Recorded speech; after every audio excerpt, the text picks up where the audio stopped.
Good afternoon, everyone, and thank you for joining the SRC webinar on semiconductor design.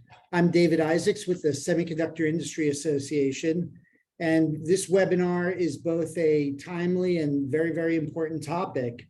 As everyone knows, there is great interest among policymakers and the public at large on everything related to the semiconductor industry and its importance to U.S. technology leadership, the economy, and national security. A lot of that emphasis is on fabrication, but we also think it's important to highlight the critical importance of semiconductor design. This is an area of traditional U.S. leadership and a significant area for innovation in semiconductor technology. Our global competitors understand the importance of semiconductor design, and they're investing in this area, and we think it's important that the U.S. invest as well. SIA will soon be releasing a report highlighting the importance of semiconductor design and the importance of maintaining U.S. leadership. And as such, we need to make investments in areas like incentives for design, workforce development, and research funding. And so this webinar is timely, and we appreciate the Semiconductor Research Corporation for convening this session and arranging for such an outstanding panel. The panel will cover the success stories of the JUMP program and identify the research agenda for design based on the Decadal plan for semiconductors.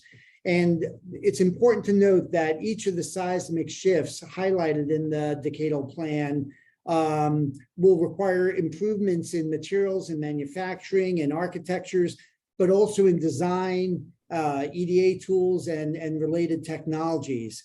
And with that, let me turn it over to Amin Akil with Micron Technology, who will introduce the presenter and the panelists. Thank you. Thanks, David. And so for our first presentation today, it's my pleasure to introduce Valeria Bertocco. Valeria is a Thurnell Professor of Computer Science and Engineering at the University of Michigan, and also an adjunct professor of computer engineering at the Addis Ababa Institute of Technology. Her research interests are in the area of computer design, with an emphasis on specialized architecture and design viability, and specifically reliability validation and hardware security assurance. Valeria is the director of the Applications Driving Architectures, or the ADA Center, as part of the SRC JUMP program.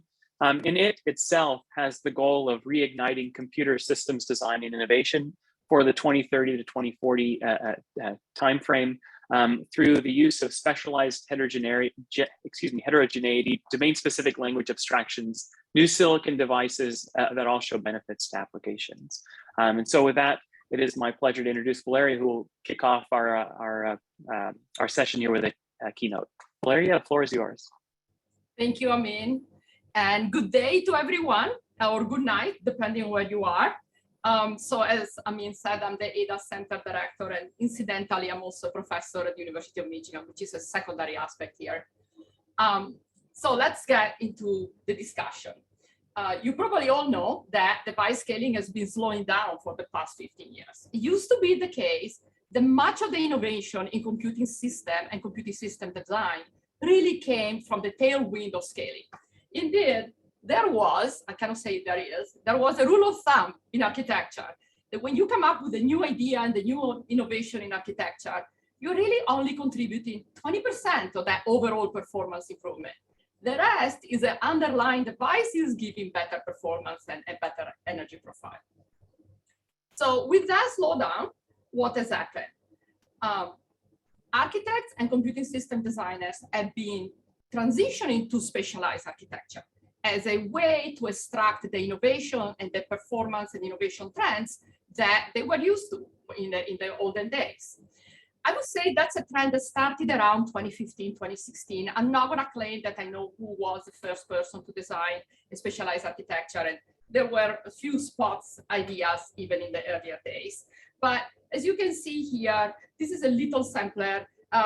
People started to work on designing specialized architecture for image processor, for neural networks. That actually is in an area today where there are industry products, there are many, many researchers that produce specialized accelerator for neural networks.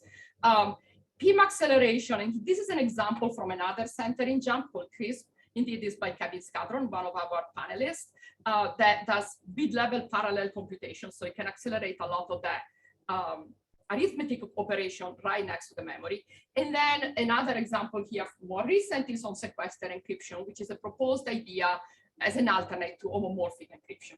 So the trends would be great. Specialized architectures have been exploring more and more domains, and people have been designing a solution for more and more domains. They give you a great performance and a great energy boost. We're talking 1 to 2 order of magnitudes in general here. However, very often the hardware designers that develop this are thinking, how am I going to be able to accelerate this application? Boom, they do one accelerator. Different application, different accelerators. And the concern for how do I interface my special super high performance unit to the rest of the world, or maybe just to the rest of the chip, is always an afterthought, which has started to create some problems.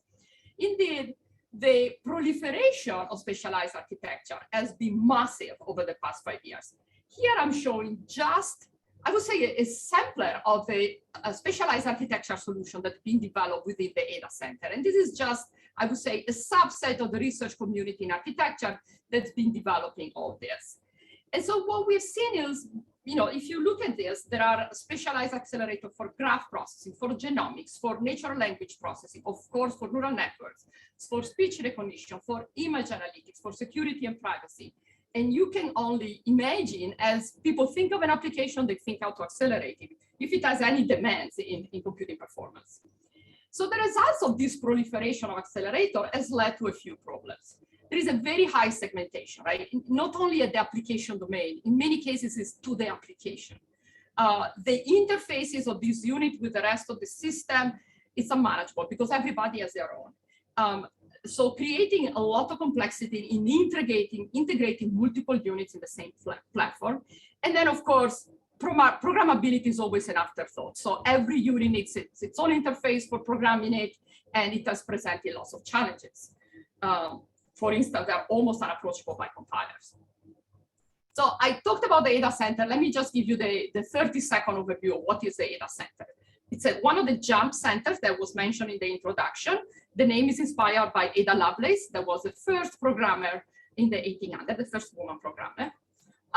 And it's a project that lasts for 5 years until the end of this year, 2022, with 21 faculty members sponsored by SRC and DARPA. And the goal of the ADA Center is to come up with the innovation for computing system in the next decade through sustained scalability and sustained value creation. And in my rest of my presentation, I will talk a little bit of some of the initial ideas in the direction that I think are promising for heterogeneous system design that has been developed in the ADA context. So what can we do to manage all this complexity that has been brought upon by specialized architecture and by this goal of heterogeneity as a way to compensate for the lack of scaling in silicon devices? So I have 3 main ideas I will discuss today. First one is lower the expertise required to design hardware system. If we can lower the expertise required, we will have more engineers that can develop hardware, software, integrated computing system. And if we can get that, we are bound to get more innovation, right? More people thinking about problems means more ideas. And so if we can create design flows that are more approachable by a broad population of engineers, we are bound to get new solutions that are innovative.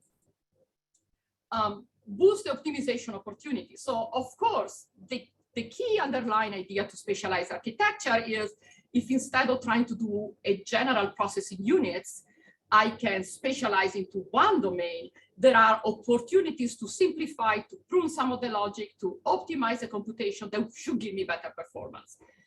But I think that we have not explored that aggressively enough. There are many more things that can be done if we can release ourselves by the traditional idea that design has to happen by fixed abstraction layers. So you got the software programmer, you got the architect, you got the VLSI designer, you have the backend layout in place. And so there are things that we can do if we can start abstracting in a way and do optimization across abstraction layer. And then finally, think about, even if we can manage a system that has 100 of different accelerators that somehow we can use, it would be so impractical to try to put that down in the same chip, because at any point in time, I'm only using 2 or 3, depending on the application that I'm running, and all the other, for the other application, nobody's using them. So that is a very poor use of the silicon footprint that I have. So improving silicon efficiency would be needed in order to make this practical, given the rich diversity we have in specialized architecture.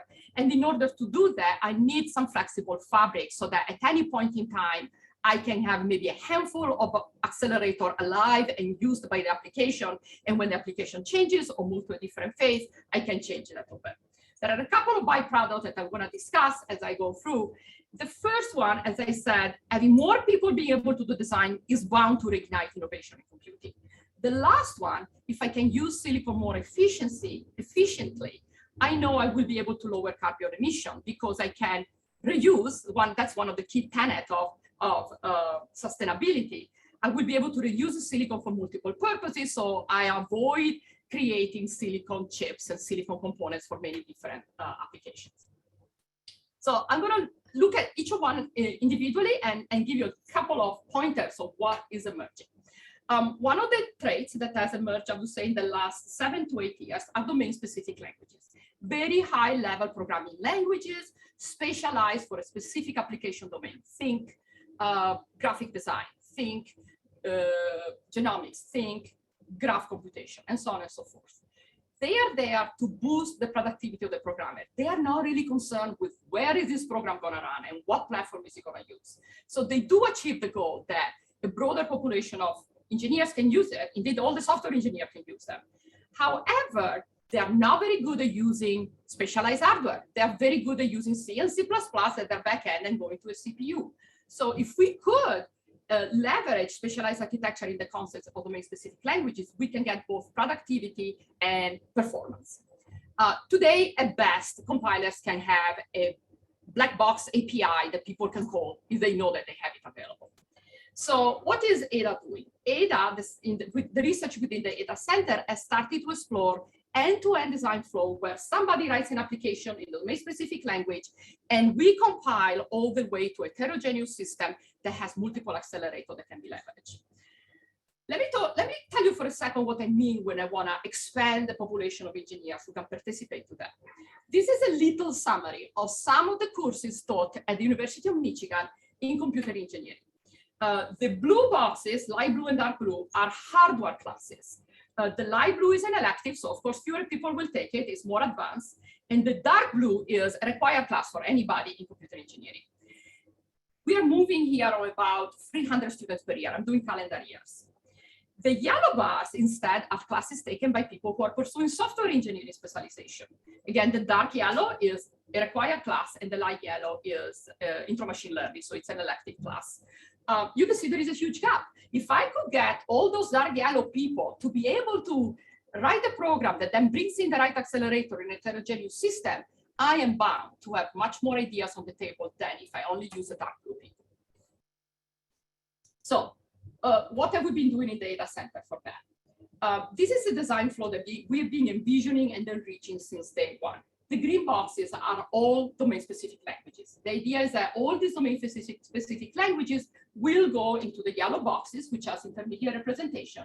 And then from there, they will bring in the top blue boxes, which has all the accelerators developed, and be able to synthesize into a computing system that have possibly some CPU and the range of accelerator, the one I need, depending on the domain-specific language I use, and depending on the application that I've been running. And then from there, you go to a prototype or even to a chip if you feel this is a solid flow. And then this is what we did in the first few years at the center, but we moved on to try to provide complete end-to-end design flow. So the idea to have a compiler that takes one domain-specific language application and gives you a description of a complete system, hardware system. This is an example solution that the Ada Center developed in that space. The FreeLA takes a range of domain-specific languages on your left. So think all machine learning languages, so TensorFlow, PyTorch, Keras, and Onyx. And then it compiles them into an intermediate representation. Now, each of these primitive in the language is transformed to a little program. And the little program uses something I'm going to call an ISA, but it's not an ISA, it's just an ISA equivalent that represent all the function available in the accelerator. So on the left, I get little programs using this special ISA, it's actually called ILA. And on the right, I can map everything the accelerators can do into simple instructions, simple ILA instructions. And then I can use the ILA framework, which is a verification framework, to match that the little programs are actually executing the correct function using the instructions I have available. And so that's a way to connect the two ends of the spectrum into a complete flow. Other tools that we've been developing in Ada are more on the back-end side of the spectrum. The idea is I can write a very low description of my accelerator, but I don't know how to go from there to a chip. And so there are a couple of tools we developed that actually help me in that process. BaseJump is capable of giving you like the logical and physical socket description, the IO links and the network, the accelerator motherboard. You basically start from a very low description, you get a chip back, you plug it to the motherboard just by doing a bunch of plug and play, without necessarily understanding all the steps of the process. On the right, ChipKit provides modules and infrastructure in Verilog, so I can go from describing my specific accelerator, getting all the components around, the bus, the processor, all the memory controller, so that I can very quickly go from my accelerator to a full prototype board. Second direction.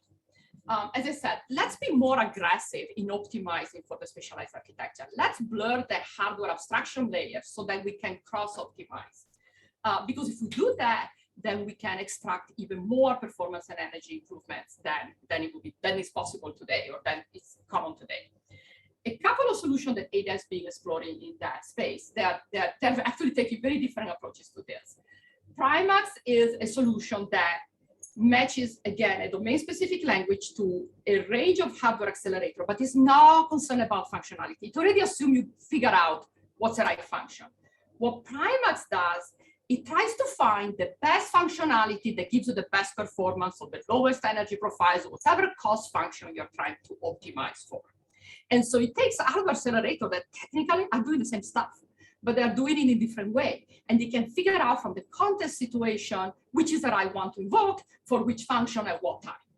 And what we have done here is a little study taking the graphic domain-specific language, taking two accelerators that are both accelerators for graph applications. And then we saw that the Primax methodology lets you use both of them and use the best one of them depending on the operation that I'm doing. And it's not just the operation, it's even the boundary condition. Where is the data when I call the function? Do I have cache misses? What other condition do I have when I'm calling that function? And what we proved is that Primax actually get very, very close to the best of the both worlds as if I were doing that by hand. The other solution is a completely different approach. The idea here is, in order for an architect to use the right type of device, I need to give him a modeler. I need to give her or him an infrastructure. So based on the characteristic of the application, he can bring in the right type of device. For instance, NVM Explorer lets you model different type of non-volatile memory based on area, based on the type of memory cell, based on the lifetime. How many times can I write on the cell? What's the latency? And then based on the characteristic of my application, I can do different evaluation. Now I'm an architect. I wasn't an architect at the beginning when we were just writing device scaling, but now it's cool to be an architect and decide what device I need at what time. And by the way, this tool is publicly available. Just Google NVM Explorer. The third item is this idea that I will never be able to bring in on the chip like 100 different accelerators. Maybe I shouldn't say never, but it's not practical in the foreseeable future. Let me just say that. And so the truth is, given how segmented the specialized architecture market is, many computing systems must be capable of using tens, hundreds, maybe multiple hundreds of accelerators at the same time or through their lifetime. So what I need to be able to do is to put multiple accelerators on the same silicon footprint. And this is something I think within the data center we started to realize maybe in the last year, like when we really start looking at the number of accelerators we put together and we start saying, who's going to be able to use all this stuff? Maybe you use one at a time, but it's too many, right? And so people actually started to work on this reconfigurable hardware solution. I'm only talking here about FPGA, but you can think more broadly. Like there is a potential to explore more coarse granularity hardware blocks that can map multiple accelerators with better performance than FPGAs. And as I think about that, I don't actually believe they're going to be the golden solution or the coarse granularity reconfigurable block, but maybe there will be families and each of them can serve a different category of accelerators. And so solutions that have been explored very recently, they're actually still ongoing within the data center, are debugging support for FPGA design. I started to program on FPGA design when I was at the beginning of my graduate school studies. And let me just say, I switched to a different subfield. It's still a nightmare. The synthesis tools are not optimizing as much. So there is a lot of need to be able to support debugging more. And especially if we expect software programmers to use this, we need to give them tools for debugging that are similar to what software programmers use. PI Tatlog started to discover the ability to map on FPGA any instruction set architecture you want. And you can design that instruction set architecture based on the application you have in your head. So it's optimal for that application. You can get some benefits right there. And so it is developed this tool called Lakeroad that can look at the application, figure out what's the best instruction set architecture, and then design a processor for that ISA that it maps on FPGA. And then finally, the base jump project that I mentioned earlier, which has been going on for 5 years, now is started to create a flow that instead of synthesizing a chip and mapping it to an ASIC, it just maps to FPGA. A lot cheaper, a lot faster. And really the barrier to cost here is eliminated. That was one of the key barriers that they were facing with this. So just to summarize, I think the three ideas that will enable heterogeneous system design flows are to lower the expertise required to use these design tools so that software programmers can use them. And the best thing you can do is to give them a software programming language. That's what they like. And you can change the software programming language all the time. These people are not rigid that they have to use C++ all their life. Blur the hardware abstraction layer and cross-utilize really aggressively, really thinking outside of the box. And think of flexible fabrics that can be used for specialized accelerator synthesis so that at different point in time, we can map different accelerators and be able to contain the exploding side of these future chips. And with that, I just wanted to thank the sponsor for the data center and pass the microphone back to Amin. Let me stop sharing, Amin. Great, thanks, Valeria. Definitely very interesting perspective. So for those of you in the audience that have questions of Valeria, please feel free to ask them in the Q&A, and I will be happy to integrate those as part of the panel discussion so we offer our panelists, other panelists, an opportunity to respond to those questions as well. And so with that, I'd like to introduce, I'm again very honored to introduce the very distinguished members of the panel here. Each one of these members of the panel will give a brief position statement as well. But let me introduce them all. So up first, we've got Kevin Skadron. Kevin is the Harry Douglas Forsyth Professor of Computer Science at the University of Virginia. He's the director of the Center for Research on Intelligent Storage and Processing in Memory, or the CRISP program. It's also part of the JUMP SRC program. Next, we'll have Anthony Rowe. Anthony is the Siorik and Walker Family Professor of Electrical and Computer Engineering at Carnegie Mellon University. And he is the director of the SRC-sponsored CONIX Research Center, which has a goal of exploring future distributed computing architectures. Then we'll have Ada Gavrilovska. Ada is an associate professor at the School of Computer Science at Georgia Tech, and she is a principal investigator in the applications driving architectures of the Ada program as part of the SRC JUMP program.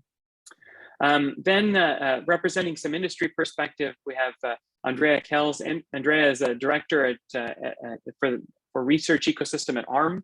And she oversees ARM's global portfolio of research partnerships and collaborations, and all of the relationships that make those up. And she's very interested in how academic research can be successfully translated into commercial products, including removing any barriers and making sure that we accomplish that transfer. And lastly, from the DARPA perspective, we've got Tom Rondeau. Tom is a DARPA program manager. His focus is on adaptive and reconfigurable radios, and his interest is in improving the development cycle for new signal processing techniques. And so with that, we'll kick it off to Kevin to go through his perspective here. Again, please feel free to ask questions in the Q&A, and I would be happy to relay those questions out to the panel. Thanks very much. I'm delighted to be representing CRISP today. As Amin mentioned, it's one of the 6 centers in JUMP 1.0. And CRISP's focus is on adding intelligence, in other words, processing capabilities to memory and storage. And in the center, we have 19 PIs across 9 universities and about 100 graduate students. Next slide. So near data computing is featured in the Decadal plan for semiconductors. And this figure is from one of the presentations that was given introducing the plan. In the figure, which shows bandwidth versus latency for various current technologies, claims that the greatest opportunities for near data processing are in high bandwidth memories of various latencies. And while I agree with that, I show this slide because I think the opportunity is broader and that this is important. I think what matters here most is the ratio of bandwidth that you can get access to at whatever level of the memory or storage unit that you place the processing capability at.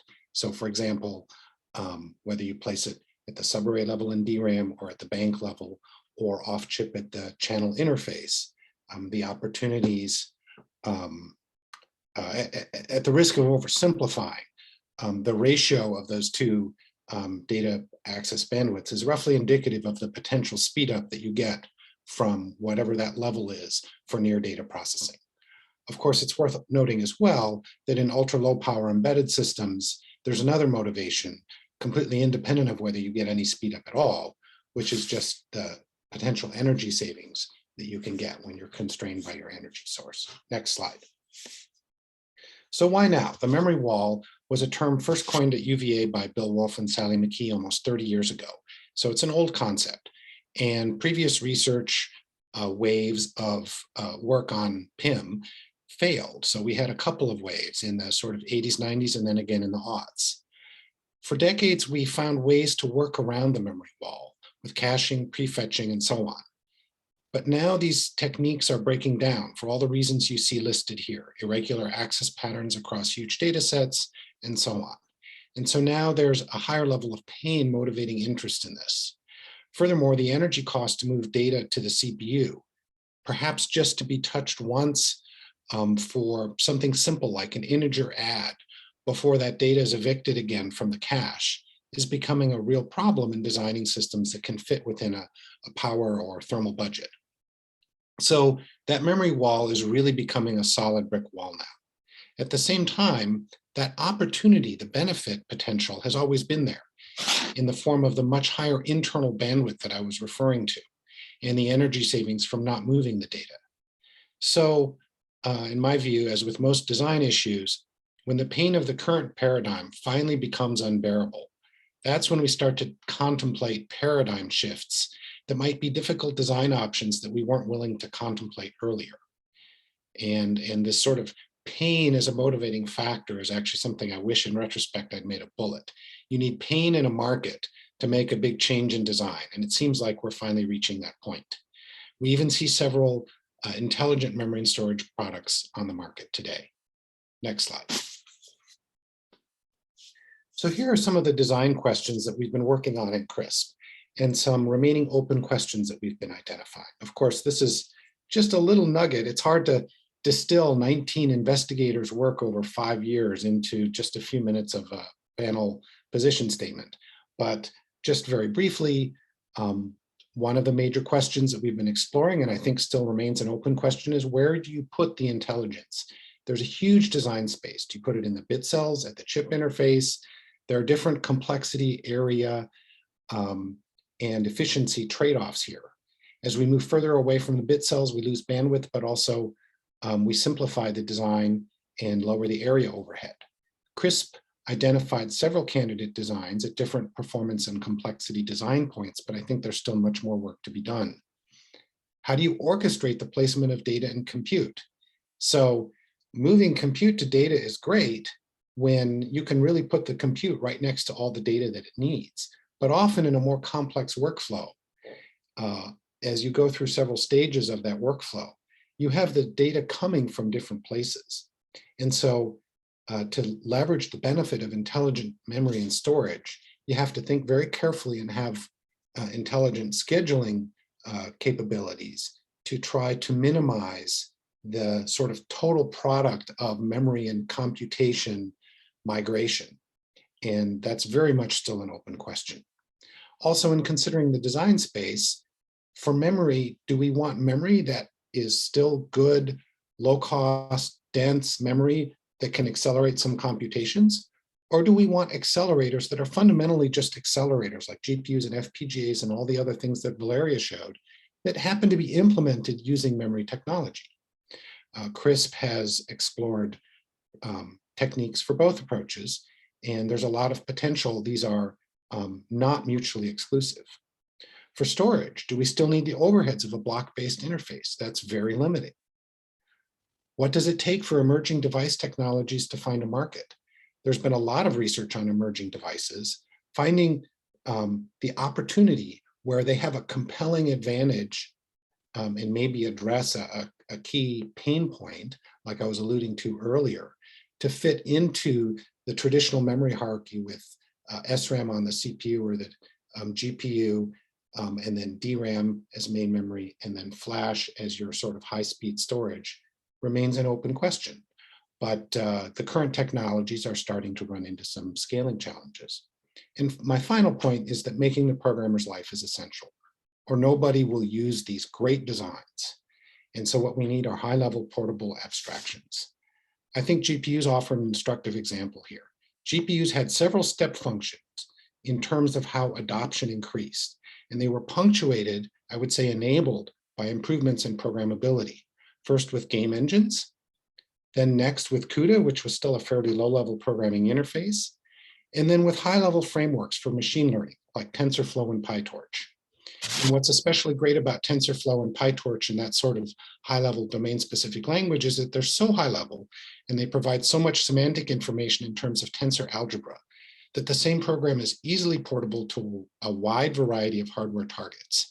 And so that really drastically reduces the risk of some kind of specialized accelerator, because you are giving the user, the software developer, et cetera, a feeling of comfort that they're not getting locked into a specific architecture. And so that can actually potentially drastically increase the market for a particular hardware product. So that's all I had. Hopefully I managed to stay within about 5 minutes, maybe a bit longer. Thanks. Thanks, Kevin. All right, and we'll move to Anthony next. Cool, so thanks. Hello, everybody. I'm Anthony Rowe from the Electrical and Computer Engineering Department at Carnegie Mellon University, and I'm the director of the CONIX Research Center. So for those of you just tuning into the world of JUMP, CONIX is the center that's focused on how we should design future distributed systems. Can you go to the next slide? So in a nutshell, we want to break free from the sort of siloed up and down cloud to edge way that we currently make systems, and sort of look more to the right side of this diagram into pushing the complexity of processing and data flow more into the network. And we think that this is critical for latency sensitive and highly dynamic applications, many of which we sort of prototype throughout the center. So I want to talk about 3 high-level takeaways from the last few years. So maybe go to the next slide. So the first one is that when sort of anybody drops into the world of distributed systems, they sort of think that we can just take all of the successful work from the cloud and just bring it down to the edge. And this is, of course, extremely enticing because of the insane amount of work that's going on into the cloud with orchestration techniques and virtualization. And in CONIX, to some degree, we tried pulling some of those techniques down. And what we found out was that there were sort of fundamental missing key abstractions about the edge-centric nature of our systems. So locality really matters. We don't have an infinite bucket of resources. Wide area networks are much more dynamic than what you would find in data centers. And so basically, these workflows aren't going to magically trickle down to the edge. And the semiconductor industry and the group of people working sort of lower in the stack really need to be proactive about how we design these systems. And some elements, gave us inspiration and worked well. For example, Conics had a bunch of really interesting work around lightweight virtualization with technologies like WebAssembly.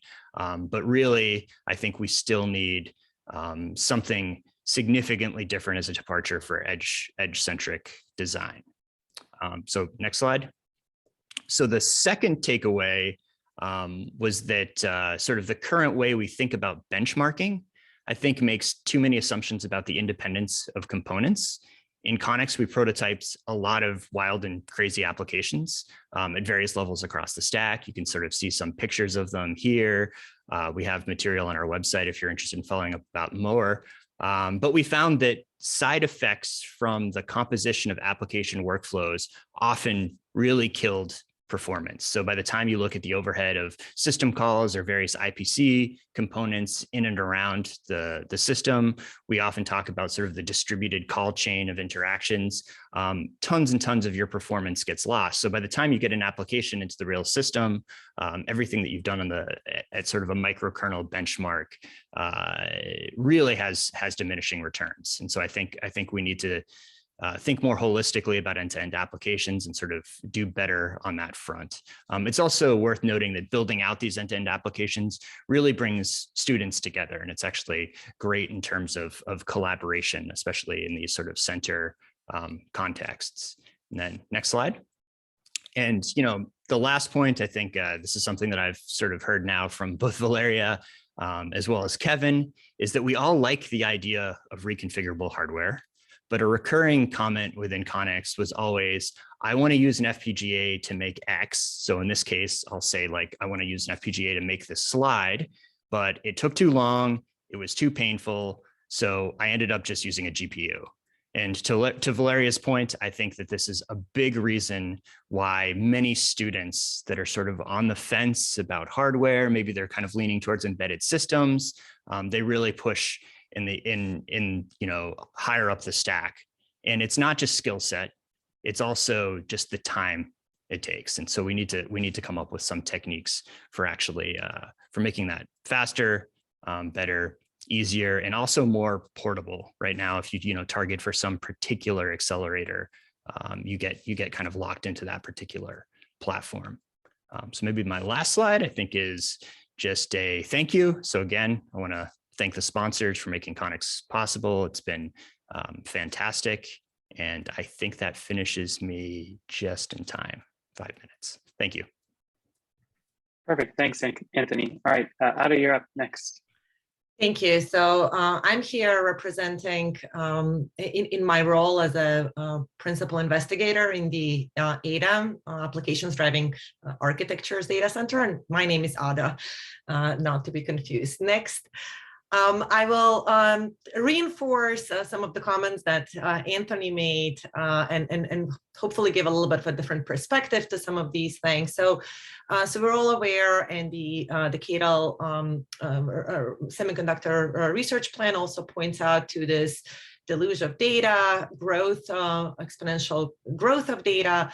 And this is manifested not just in the raw data volume, but also in the growth of number of devices, in particular number of devices that end up connecting to backend clouds and generating this load via wireless networks. Next. A big driver here are new application domains. And if you can click the next slide, please. And within each of these new domains, high definition video, AR, VR, smart cities, there is sort of further explosion of many more new connections, some device connections getting generated, the demand for these newer, more data intensive types of video formats and so forth getting increased at a much larger rate compared to other segments of, for instance, video traffic. Next slide. So what does this mean? So one of the interesting observations that are very important is that this data increase actually translates to has a tremendous implication on energy use and carbon footprint. There are a number of studies that have tried to quantify the carbon footprint associated with data movement, with the internet, and the precise numbers vary. One of the number around which several studies converge is that it's about 1.8 terawatt hours to transmit about exabyte of data.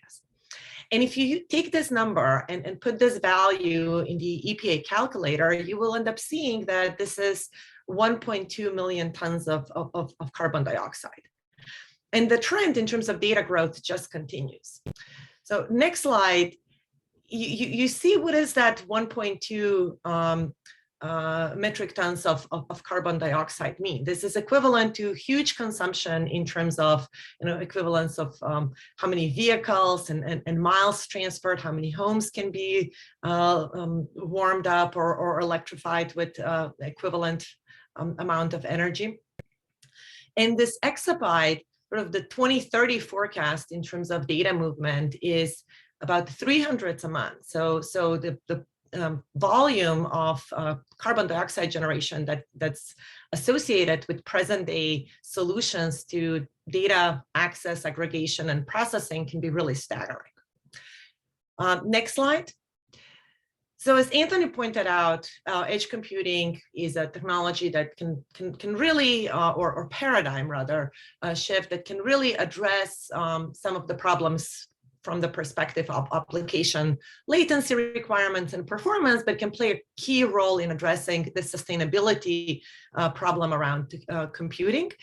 And the way that it has impacted both through use some of the new emerging networking technologies that are more energy efficient, through design of components that are more energy efficient, and in that way it also impacts sustainability in other ways because it's an enabler for new applications, new application use cases. Next slide. But there are challenges. There are challenges in the sense that we cannot just transport cloud technologies in this sense. And this is true for the software stack, but this is also true from the designs that we have adopted for designing energy efficient hardware systems. When we think about data centers, we rely on certain cooling technologies, access to natural cooling, and these are not going to be present in at the same level or in the same format or at all if we're thinking about deployments in urban settings, vastly distributed deployments, completely different packaging constraints, and so forth. This map on the right-hand side was supposed to have lots of different points associated with different antennas registered with the FCC, just to kind of illustrate, even if we just look at the mobile network, its distribution and footprint is staggeringly different compared to how we build data centers. And there is also a little bit of this catch-22. Once we start deploying these technologies, we're actually going to create opportunities for new demand to get generated, which can kind of put us at a different inflection point. And one thing not to forget is that if we're thinking about sustainability, we should be thinking about that not just from sort of energy perspective, carbon footprint perspective, but also sustainability of access. So purely designing solutions that are going to work in the context of 5G, 6G, and the likes is only going to give us only just a fraction of the opportunity to address problems, because we're going to have globally, we're going to have sort of a vast distribution of different types of networking technologies and solutions that are going to have to coexist. Sort of not, the whole world's not just going to flip a page and jump on the 5G, 6G trajectory. And final slide. And along the lines of, again, what Anthony mentioned regarding new benchmarks, in our work with the Ada Center, one of the things that we did, we actually put together a number of end-to-end benchmarks that integrate the complete software stack, including mobile networks, including kind of different mechanisms for provisioning, resources discovery, for addressing privacy around different types of application domains. Some of these, like the AR/VR, we collaborated also with other researchers within the ADA Center and the Elixir group. For some of the others, like the visual analytics, NVIDIA 360, actually SRC supported a cross-center activity that involved researchers from CRISP and CONIX and CBRIC, and some other benchmarks, and along with a full test bed that lets you kind of prototype in the small these kinds of systems and be able to evaluate different accelerator designs, different technologies, and so forth. So this is my last slide. Great, thanks, Anna. And then next we've got Andrea Kels. Thanks, Amin. And I'm delighted to be part of the panel this afternoon and to share some views from an industry perspective, but actually some of the points that, well, a lot of the points I'm going to make are going to dovetail quite nicely, I hope, with what my fellow panelists have said before.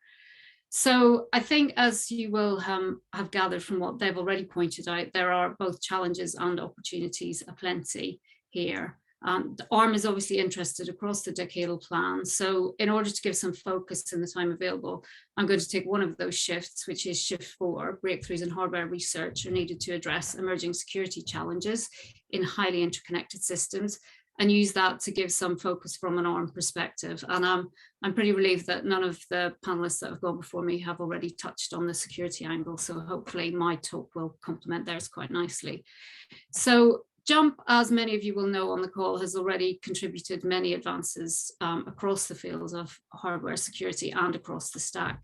There are some examples on the slide. Again, my esteemed panelist colleagues will know many of these much better than I will, but I just wanted to point out some examples. For example, the ADA Center's work on improving performance, communication, and storage of privacy enhancing techniques, or PETs, advances particularly by state-of-the-art secure hardware work on sequestered encryption by PI Austin at that center. In CONIX, they've made major contributions to the security of accelerators and securing WASM for distributed compute, and that's something that ARM has been following quite closely, and that's the work of PI Srivastava and others. And then in CRISP, there's been a lot of work on advancing security issues related to in and near memory processing, with groups such as PI Qureshi studying Rowhammer, where they find various hardware mitigation techniques that are significantly more robust than what we've got at the moment. And all of that sounds great, but there are multiple challenges ahead. We all know the landscape is changing dramatically and very quickly. In the 4 and a bit years since the JUMP centers were first set up, I mean, there have been massive advances across the computer systems and computer security research fields, but there have also been multiple challenges that have arisen, a lot of which we may not have foreseen all the way back then. And some of those include things like increasing complexity. So we've now got a huge range of accelerators that have come along, as Valeria pointed out in her talk. We've got things like chiplet technology as we move into 2.5 and 3D and other stacking technologies. And there's just the complexity of individual components as well. And all of this is happening at different levels and introducing different design trade-offs in the hardware space. There's also obviously increasing connectivity. We've got far more smart things, and they're also trying to do smarter things than they would have done even 4 or 5 years ago. I mean, just as an example, ARM chips shipped in 2021 hit almost the 30 billion mark, and that's just in a single calendar year. So, you know, it's growing exponentially for us as a business, which is great, but it's also an example of how quickly that connectivity is increasing. And these are forming huge networks and networks of networks, and the things themselves are often heterogeneous and are connecting in webs rather than simple bidirectional relationships between one thing and another. So on the security side, there is obviously the potential for breaches to spread much more rapidly and much more catastrophically than they ever have before. And there is a real need for security to be able to scale with this scaling interconnectedness. And then we've got specialization, which again, Valeria covered. And there is no standard next generation chip anymore. You know, not that long ago, it was always, let's get more transistors, let's go down a node and get performance that way. But you know, there's design customization to better address perceived needs of individual end markets, which is leading to specialization, things going out the door quickly, and security at the moment is sadly still an afterthought on many of those products. And so we've got a real fragmentation of those past drivers.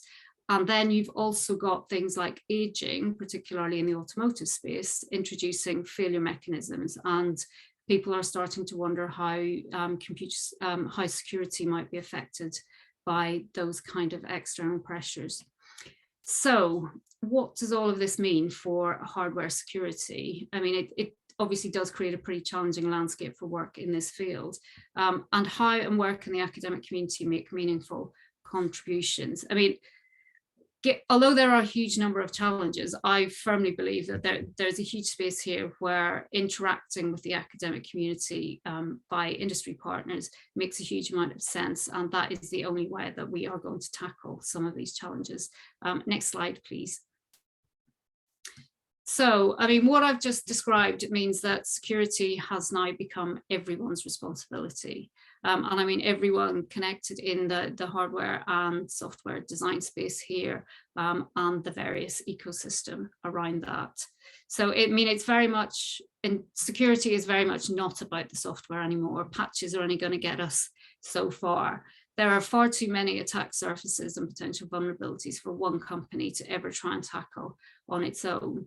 The very fact that we have all these networks means that the responsibility for a breach is very hard to pin down, and it's only by making a concerted effort in collaboration that we really have any hope of making things secure from the ground up. And you also have factors like the complexity of global supply chain and geopolitics also there, sort of throwing an added spanner in the works that really means that there is a need to work together to address these challenges. And I put here some of the opportunities where I think academic contributions and collaborations can make a huge difference to moving forwards on all of this. There is the whole topic of security versus energy efficiency. On-chip monitoring for security is great. You know, there are new technologies coming down the road in that area, but monitoring on-chip does add to the overall power burden. And in a world where energy efficiency is becoming an ever more vital consideration, that's become a bit of a headache for people in this space.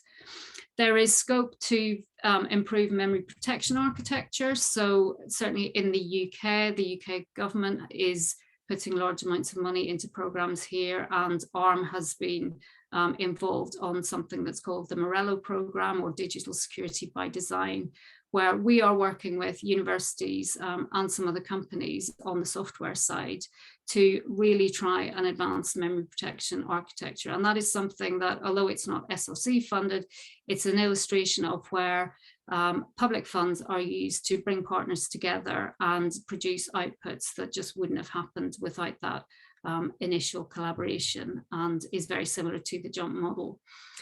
Confidential compute, many of you will know that separates the responsibility of who owns and operates on the data from exactly where the data is being run or is being held. It's a paradigm shift. Different companies have products on the market right now, but there are many open questions in that area. And again, I see that as somewhere where academic colleagues can really help move the dial. Self-healing, there's a lot of talk about using AI and ML and intelligent systems to monitor and heal components and systems. There's a whole host of problems around extracting meaningful data from the noise on chip, and how we go about the actual interpretation of that. And then, as I alluded to before, the whole aspect of aging. It's present now in automotive. It will also become apparent in other fields. For example, with chiplets, different chiplets are likely to age at different rates depending on factors like their throughput or their position on the die, and that could open up security implications as well. All of these solutions and advancing them will require a holistic approach, and therefore collaboration between academia and industry to drive forwards. And I think the JUMP centres and similar programs are ideally placed in this space. They really do give an opportunity for that cross-discipline and topic area collaboration. And with those centres hosted in academic venues, they're a neutral space for different industry partners to be able to come together and work with the world-leading academics in these fields. And maybe we can all work together to speed up some of those hardware design cycles that my colleagues have mentioned as well. Thank you. Thanks, Edred. All right, and then last we've got Tom, who will give his, last but certainly not least, Tom who will give his perspective. Well, I don't know, maybe least because all the good stuff's already been said. So let me just try to provide maybe my context around what's going to sound like very similar themes that you've been hearing today. So, I'm from DARPA right now, but it's the word is starting to trickle out. I will be moving to the Pentagon shortly to become the director of Future G, as well as the principal director for 5G. So I'm looking at this from the perspective of future telecommunications network technologies and how they impact the DoD. And one of the areas that I'm particularly interested in, invested in, is what we're calling democracy enhancing technologies. These are things that provide access, trust, and transparency, and even education to data and information processing. So this is really a growing importance that of technology areas to help us manage the data, manage the information that's exploding around us. And we saw some of the graphs already today about how much data is moving across the network. You can also translate that to how much data we're providing about ourselves into the network and to everybody else that's connected to that network. So we need to be advancing these types of technologies with security and confidentiality and privacy and trust. But most of those tend to be very complex technological challenges, many of them very advanced mathematical challenges that require a lot of computation to support, to solve these problems. So we need to better design our processors to handle these really hard math problems. A couple of times it was mentioned today, and I'll use this as an example from my work on homomorphic encryption. All right, we looked at this as a breakthrough technology for privacy and security because you can compute on data that's still encrypted. So you never have to decrypt the data, and that's an incredibly powerful, some say magical, ability to manage our data. The challenge is that it is exponentially harder to compute on encrypted data than it is to encrypt on plain text data, so unencrypted data. So we designed a program, the Deprive program at DARPA, to try to build a hardware accelerator to attack just that problem. Can we cut down that processing overhead to where it is reasonable to execute this complex math problem behind fully homomorphic encryption? That's just like one example of where we were going to a little bit more hyper specialized to that problem set. But the other program that I started at DARPA that speaks to what Valeria talked about, which is the heterogeneity of computing. And so the balance between generally applicable processing elements to highly specialized processing elements, can you put those together on a device and jointly solve hard problems, but also be predictive or adaptive as those problem sets change? So the domain-specific system-on-chip program was all about that challenge, where we're creating specialized edge compute processors for autonomous vehicles from IBM and for signal processing, so networking, RF wireless communications processing with Arizona State University. And those are following those trends of how you actually figure out what types of math challenges you have to accelerate. We can build an accelerator for every math problem, but that's not an effective way of using silicon or effective way of creating a chip or an ecosystem. So you want to figure out what that balance is. What's right to accelerate and what's right to, when is it right to communicate? And when do you fall back on more general purpose fabric to do that? But now that's one thing to just think about the heterogeneity of the processor. But the other half of that problem, and again, Larry did an amazing job describing it, and I'm just going to foot stomp it here, is the software tools to use it. When I kicked off the program, the joke that I had was that a processor without a compiler is solidified sand, and it's no more useful than that. So the other aspect to bring out and hopefully challenge for some questions from the audience here is I also want to think about, and this actually speaks to what Anthony talked about, the use of heterogeneity in across the domains of 5G, Future G, and how these things impact the network. One of the exciting things about 5G is that it's not about high bandwidth. It's not about low latency. It's not about heavily connected devices. It's not about edge computing and computation. It's about all of that. So when you pull all those together, you get these exciting new approaches to thinking about data processing, energy efficiency of that processing. I liked hearing a lot of the details on those challenges, and how you mix those as appropriate to your environment. And I think what's exciting about my position now is that I get to think about DoD-based challenges, which we often have austere environments or just low connectivity, dynamically changing environments around us. Those are going to be great use cases to explore those types of that communication, computation, connectivity, and how you mix those in a heterogeneous way. So trying to think about the mix of computational elements, not just from the specialized processing at the processor, expanding that out to the heterogeneity of the network and the computation of the network. While that sounded like I'm talking about kind of fractal level analysis here, Anthony was really good to point out, it's not that simple. These are different types of challenges, and you have to evaluate those, the objectives of those in unique ways. So these are really exciting challenges for us, I think, to look at. Across the board of heterogeneity, across the board of connectivity and computing, and sustainability, and protection of our data and our privacy are all intertwined with both. With all of this, what we've heard, where I'm looking at it coming from the DoD perspective of protecting our nation, making ourselves, making us a more competitive ecosystem within the U.S. And also a safer population. For us to continue to thrive and push our ideals around the world. And with that, I will close it up and we can go into the Q&A, I think. Thanks, Tom. I appreciate it. So thanks to all of our panelists and for Valeria, our keynote speaker, for giving their perspective. So let's switch over, as Tom mentioned, to our Q&A portion.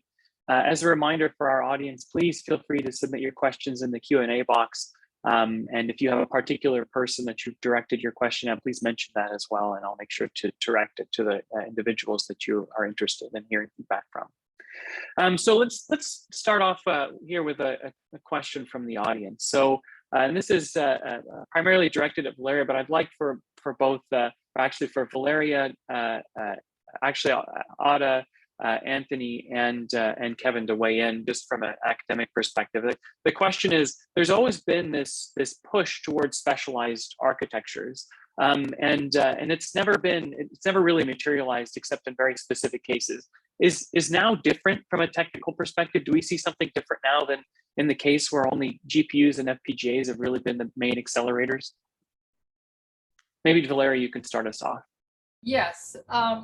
So I think now it's a need, right? And I think we may move back to more general computing, but that will happen, I believe, once we have a new underlying fabric, so that the primary quest will be about innovating aggressively, and we will not be in that phase that we are now. And in the early days, before VLSI, when people were doing silicon, but VLSI was not invented. So I'm thinking the 70s, right? We were in a similar situation where like it was heavy engineering to squeeze any little bit of improvement you could. When you are in that phase, you cannot go for generalized type of computing. You need to specialize, and every specialization will squeeze a little bit more, right? So yeah, we may move back. Maybe quantum computing will become super popular and it will give us so much more power that it doesn't matter, and we can afford generalized computing, lots of people participating in it with a uniform framework, and life will be beautiful again. Awesome, thanks, Valeria. Ada, do you have a different perspective than that? So I'll comment from, I'm coming from a software side. And so from a software side, we've often been shielded from the gory detail of the actual design of the accelerator. But one of the things that I see, not just in the system software side students, but more broadly, is that there are all these very attractive application domains that are a major draw for student recruiting and engagement in computing in general that need accelerators. I mean, you cannot go far with ML on a general purpose system, right? So many of these sort of interactive IoT applications and AR/VR, all of these applications are attracting a lot of students, and they demand that students get some exposure to some more exotic type of hardware, as opposed to sit kind of high up behind just Python and Java, and if we're lucky, see interfaces. So I do think that we will see more of this in the curriculums. And if we see more of this in the curriculums, then we've made huge progress. Thanks, Ada. Anthony, any different perspectives from the distributed computing space? Yeah, so actually one quick follow on to what Ada said is that in some of these applications, we actually see sort of a chicken before the egg problem. Like we know that there's cool things that we want to do, but we need accelerators to do them. But in order to really drive building the accelerator, I think people need to be convinced of the application. So certainly in the mixed reality space, we're facing that challenge right now. My interpretation of this question was more about the trends. And I do think that we're seeing a trend of having more system platforms available for application developers. And that kind of drives the need and the desire to have more mobility of the application and the code. And I think that is really a challenge when you start to think about sort of what Valeria was talking about with the sea of accelerator options. So that might be a reason to see a swing one way versus the other in terms of the pendulum. Thanks, Anthony. And lastly, Kevin, from the academic perspective, from the storage and memory perspective, do you think that this shift is here as well? Well, let me answer that and then make a more general comment. So I do think that we're already starting to see some products that are putting intelligence in the memory and storage. And, it's not yet clear how those are going to pan out in the market, but I think we're seeing some steps in that direction. More generally, I think the types of applications that leverage those products and how successful they are will probably play at least some role in how the general opportunity of intelligent memory and storage are seen. But more generally, I think there are a couple trends. One to be aware of. One is that in these past cycles, one of the ways that the pendulum swings is that general purpose processors pull these accelerators into the instruction set architecture as functional units. And, that's not universally true, but it plays a role. So the specialized hardware unit in some sense appears to go away because it's been sucked into the processor. Another trend to point out is that in fact, there's this huge proliferation of accelerators in SoCs like in cell phones. And we might ask why we don't see the same proliferation in discrete products in servers and workstations. And I think that gets back to this chicken and egg problem and whether there's a sufficient market for those kinds of applications outside the mobile space. And then of course, programmability is always an essential factor. Thanks, Kevin. And I'd like to come back to this chicken and egg question. I think it's an important one. But before we get there, I'd like to change the spin on the question for our industry and DARPA representation here. So and maybe I can kick it off to Andrea first. With all the trends that our academic collaborators here have brought up, what's stopping us? What's the primary reason why that kind of the deluge of accelerators hasn't quite made it in the industry yet? Crikey. I think it comes back to some of the comments that my academic colleagues have said, that it's finding those killer applications that industry will be convinced is the thing to go for in order to, for us to develop a whole pipeline right through our ecosystem, all of it, because we're not taking what's coming out of academia and implementing it in silicon and having it built and putting it in our products and putting it in the market. There's a whole other chain of people that companies like ARM have to convince as well. And in a lot of cases when innovation and things come through, it's generated by a pull from our end customers, from the companies that are putting things in the market. And without that, it's very, very hard for us to convince them about some great new innovation in hardware that will convince them to rewrite their software or, redo their designs and be convinced that they can take a punt on something selling in the market. Thank you. And then I'll pose the same question to Tom. Yeah, thanks, because I've been thinking about this for many, many years, having come from the background that led to that DSI program that I talked about. When I was running the GNU Radio program project, we were trying to push that from general purpose framework to take advantage of specialization.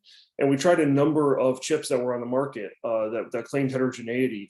One of them, and I won't call out the specific company or chipset, but it was one of those things where it had over optimized itself to its killer application. And therefore it was really only good for doing that one thing. You couldn't really take it, even though it was an SoC, you couldn't really use it effectively for anything but the one application, which turned out to be LTE. And so you're kind of wondering, why build an SoC for LTE? Why not build a specific, an ASIC to do that? The other one, which I will call out because I do have some love for it, and we did fund IBM on DSOC to work on this stuff, but the cell processor, that was too hard to use. So by the time we figured out how to get our arms wrapped around how to use the systolic array of processors that chip had, or the ring buffer it had, Intel had come out with their next generation processor that was faster, and we could just go back to our compiler tools, and it would dump the code there and run better. So you had this, so our mix was of over specialization and under lack of tools for them. And I think that really hurts our ability to push these types of technologies forward. One of the things that I've been really focused on at DARPA, and as I'm pushing forward, and we're working closely with the rest of DoD and a lot of the US government in our approach to prioritizing open source software as a way to get after these types of problems. Those kinds of tools help you break open and design at a much quicker scale for these hard problems that aren't quite well scoped enough when they're kicked off. So it allows you the flexibility to go after different ideas and blow up the people who are able to explore and use and attempt to create with these types of new technologies. So a lot of the techniques, the tools coming out of the DSR program, like with IBM in this case, working with, it was mentioned actually in one of the slides, the HPVM with the University of Illinois, Vikram and Sarita Adve working on these types of things, pushing those as open source products so that everybody has the ability to explore how heterogeneity what it means for them before they lock themselves down into a solution that's premature and again possibly over specialized to and not representative of the actual problem that the market has for you. Thanks, Tom. I'd like to go back to the chicken and egg question, and just to reiterate, how do we showcase the application use cases that will be enabled by accelerators without having those accelerators? And is there anything that we can do to address this challenge to motivate the need for accelerators without having built them? Anthony, I think you had a unique perspective. Maybe you can start us off. Yeah, so I mean, I can tell you from a practical perspective what we end up doing in Connex, which is that we end up having gigantic server class machines on backpacks with wires running everywhere. I think that's a starting point. In terms of how to make this much more operational and quickly. I think it's about, again, reimagining and reinventing what benchmarks look like. Make sure that they aren't just capturing a particular compute kernel, but make sure that they're actually put in a system context with a model that shows all of the other peripheral performance losses. And I don't have the answers for how to do that. If I did, we would absolutely be doing it.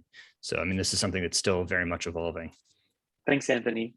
And I'll pose the same question to Valeria. I think in the Ada Center, you have an equally unique challenge. And so maybe you've got a perspective here as well. I think you would like me to address the benchmark aspect. Well, I want to make a little comment here. One of the recent areas I've been working on is explainable AI. And I have other colleagues in my same department that actually are machine learning specialists and do research in explainable AI. So we went to them and said, hey, would you benefit to have hardware acceleration and do explainable AI a lot faster? And the answer was like, no, we're fine. And it's not, no, we're fine because they're fine. It's because if you live in a software world, you assume that the hardware is your input constraint and you try to live life within that constraint. And you don't necessarily think of the size of the application that you can tackle if somebody lets you do the same thing 10 or 100 times faster. And so, you say it's a chicken and egg problem. And my experience has been the opposite. Is neither. I give them an accelerator, they may fall in love with it and never be able to give it up in the future. But without it, they cannot even think about the opportunity. And that's what we've seen in the machine learning world. Like neural network existed for a long time. Nobody was crying that we didn't have accelerators. Then the accelerators came, and now nobody can do without them. So it's not necessarily coming from the specific application need, but it can also become from the architects offering something that nobody thought was possible, and the software designers join with that. But now I'm going to answer the question the way I think you were looking at, which is the space of benchmarking and the need of benchmarks to actually show to hardware designers what are the needs of a specific application domain, which is how within the ADA Center we've been thinking about benchmarking. We've been developing multiple suites in multiple application domain, from kernel to end-to-end system, from cloud application to edge application, with the idea that if I offer a bunch of complex applications and data set to a community of architects, their natural researcher spirit will make them compete with each other on doing better and better on those applications. And so not benchmark just of a way to like write your paper and evaluate your solution, but benchmark as a driver of what the community cares for in the application space so that we can drive the research in that direction. Thanks, Valeria. And this reminds me, but your answer and Anthony's answer remind me of some motivation that Andrea gave as well, that it's hard to convince even well-attuned customers of the value of hardware acceleration. And so it appears that this is kind of a problem across the spectrum here. And Anthony, did you have a comment? Could I bring one point to that though? So Sure. If you just go to a software developer and you say, here's this great accelerator, go use it, chances are they're not going to pay attention to that unless it has software support already, right? So it's not just a fact of being able to hand them the accelerator. That's actually not enough. They would need to see, I don't know, a 3-order magnitude improvement in performance before they would actually go down and start building the software infrastructure to support it. So I think it's there's a little bit of a nuance there as well. Okay, and so following up on the software comment, one question that we should kind of ask ourselves as a panel here is what is the right way to address building a software framework for an accelerator or a set of accelerators in conjunction with the development of that accelerator itself? Why don't we start actually with Kevin, kind of in a unique perspective, given the fact that memory and storage acceleration is it's a space that creates a lot of debate about whether accelerators belong there or not. Well, first of all, I want to point out that I think putting some kind of computational ability in memory or storage is a little bit unique compared to some of these other accelerators, because there's already a vehicle that you can put it into, and that reduces the risk a little bit. So this is what made GPUs so successful for general purpose computing. There was already this huge gaming market, so they could add a little bit of functionality, see if it got any traction, and then double down as the market response justified. And so it's a bigger leap to put computation in memory, but there is a vehicle there, whereas some completely different type of accelerator that has to be an entirely standalone unit is a harder case to make, and reconfigurable computing may play a role there. But Anthony's absolutely right that the software support has to be there, or it's completely DOA. It's a brick, basically, like Tom said. And so in CRISP, we've pursued a couple of different approaches that I think are probably the most promising. One is, where possible, leverage domain-specific languages, because when you're at a higher level of abstraction, you're more flexible relative to what the underlying hardware architecture is. And so again, with TensorFlow and PyTorch and so on, you're dealing with tensor algebra, and tensor algebra is the same regardless of what the underlying implementation is. And that makes the single program that the programmer writes portable. And it, of course, comes down to the compiler infrastructure. But also, I think the common bridge when you don't have that domain-specific language that's already being used is libraries. And libraries, again, can be portable if you provide a common API that's going to be present across different architectures. The programmer just writes to the API, and then you need the underlying runtime to figure out the mapping. And there are ways to make this task easier for the library programmer. But I've spoken long enough, so let me stop there. Thanks, Kevin. Can I make a comment? Yeah, go ahead, Valeria. So, I mean, I want to address a little bit what Kevin said, and also the initial question that we got from the public, right? I think the solution is a compiler. Like, we cannot change, we cannot expect the software developer to work around the specialized architecture. So the reason they changed the program they use, the programming language they use, is based on software word preferences and style, right? We need to make the acceleration, the specialized architecture transparent to the software programmer. And, Kevin has mentioned a few times making the programmer's life easier, which I always try to think about, like, easier how? And I'm always thinking, I don't want to make it easier. I want to make it more impactful, more available. And they keep programming the way they've been programming for the past few years, maybe DSL, maybe C++. That should not change. Under the hood, I'll give them magic. And I'll wait for my turn. That's Thanks, the easiest of all. Anna, do you have a comment to make? Maybe this will be the last comment, but I'd like to switch topics. Yeah, I do have a comment. I mean, it's super powerful if we can deliver the native opportunities that hardware and new accelerators can provide under existing APIs. Sometimes that won't work. Like, I mean, even as simple as one-sided versus two-sided memory, right? We have new fabrics, new devices that allow you to access them in one-sided mode. You cannot hide that under a two-sided API for the application. Doesn't matter what the compiler is going to do for you. It's going to have to put some copies, some synchronization, things that you don't need to do if you natively rewrite your application to one-sided API. I heard a quote, I've mentioned this before, a company, this was concretely Google, Badad's talk years ago, he quoted, to give me 10x benefit, I will rewrite things. So sort of, there's got to be some threshold beyond which it's acceptable to ask people to reprogram. Thanks, Nada. Okay, and that's actually, unintentionally a great segue into where I wanted to take the conversation next is how far down the accelerator pipeline should we go here, right? How specialized should we get? Should analog compute accelerators be on the table? And how much sacrifice should we make there, given the fact that we can't make software look exactly the same as a digital accelerator? And I'd like to maybe unconventionally pose this to Anthony, since you're driving a very end user focused center in JUMP.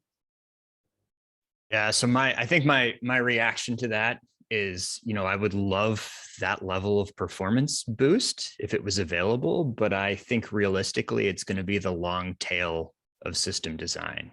It's going to be not in the prototyping phase. It's going to be very much in the, we're trying to optimize swap C for a very particular target phase. I'd love to see that change. I realize that JUMP is already pushing hard on a bunch of different vectors to make that happen, but I would disagree with 10x. I think it needs to be 100x before people are going to actually start to adapt what they're doing. And, maybe 100x is the new 10x. I think this actually probably gets bigger and bigger of a performance need as that technology stack gets deeper and deeper. Thanks, Anthony. And I'll like to pose the same question to Tom, maybe with a different perspective here. Yeah, so this comes to the work that we funded, and I'll say maybe three things that I funded, or maybe call it like the 2+1 model of what we funded. The first thing is the way that we looked at this problem with the DSR program was what is worth accelerating. And so we looked at, we just scraped, we put together tools. John Brunhaver and Chitali at ASU, but David Brooks at Harvard were very good at this, building tools to scrape existing code and profile them in a way that told us what are the mathematical kernels that show up consistently within a domain of problem sets. and how important are they, and how computationally complex are they?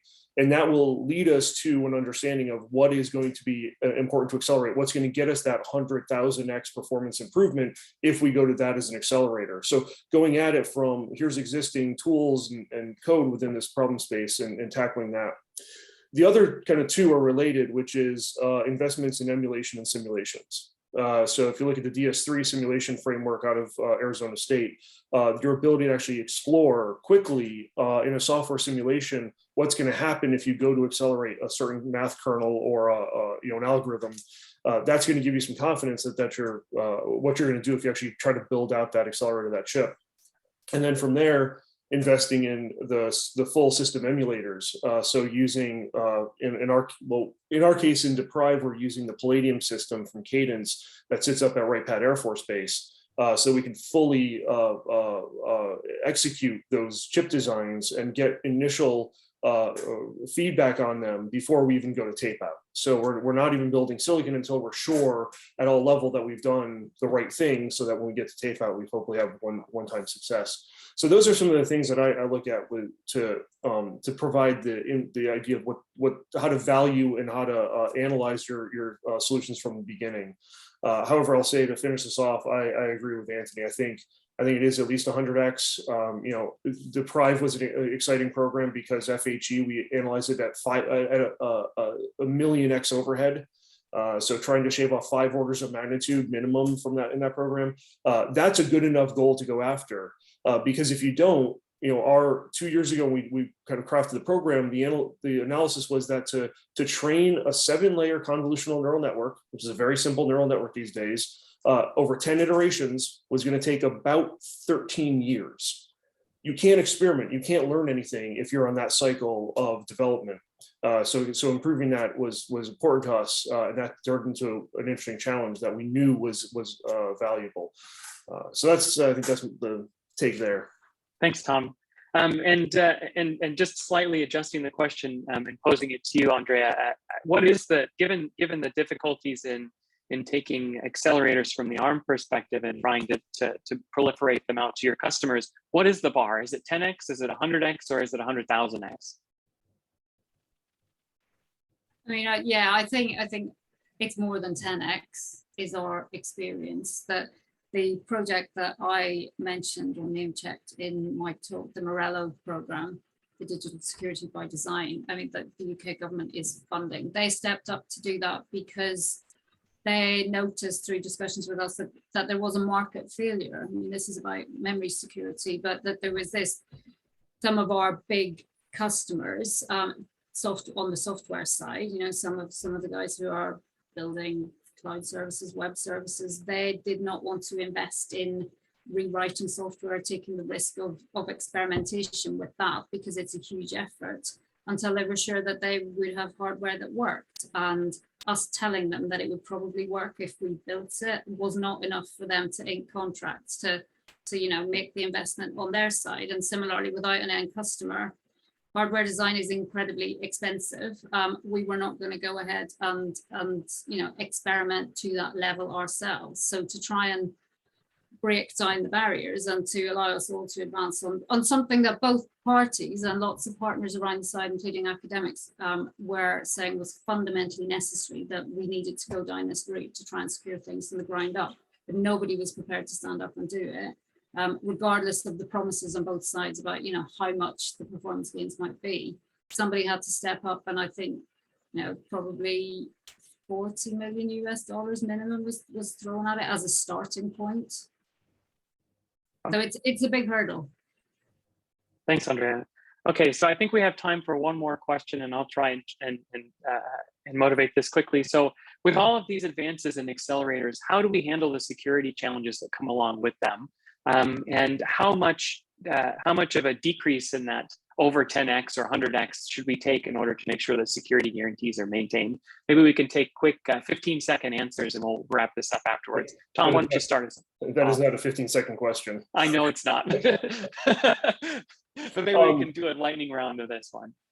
Yeah, I mean, I'll say that I would go back to the foundations of computer science and look at some of the work, Decadal and Turing, to actually understand the deep roots of how big that problem is. And so how do you separate these things? I will tell you, I didn't fund that in DSOC because we didn't want to take our entire program budget to do it. So I'm going to leave it just as that is a critical question that needs a lot of work. Thanks. Andre, do you have a different perspective? Not a different perspective. I'd just add to it to say that this is one of those areas that I think collaboration between academics and industries on a broad level is incredibly important. Great, thanks. All right, I think we're out of time. Thank you all for the fantastic questions. I think we've covered a broad range of topics across the benefits of specialization, the challenges of doing so, the software implications of making sure that we get there and to develop things along the way, as well as the security challenges that we need to take into account to get there. Thank you for all the great questions, and thank you to all of our panelists and to our presenter and Valeria for motivating the topic here. And with that, I think we'll conclude. Thank you all very much. Thank you. Thank you, Amin. Thanks, Amin. Thanks, Amin.